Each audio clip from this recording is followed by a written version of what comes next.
In today's video, I'm going to show you how to build a customer portal in Glide.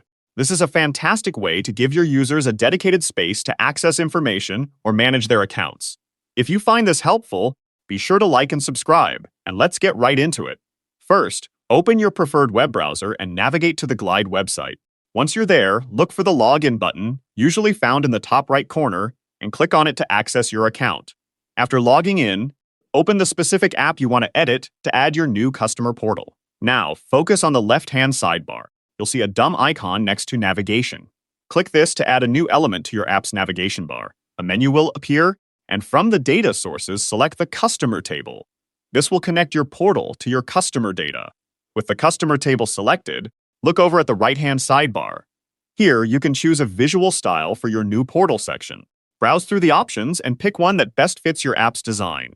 Next, back on the left-hand sidebar, click the dot icon again, this time under Components. This allows you to add functional elements to your portal. Choose the component that suits what you want your customers to see or do. Once you've added a component, the right-hand sidebar will update, allowing you to configure its settings.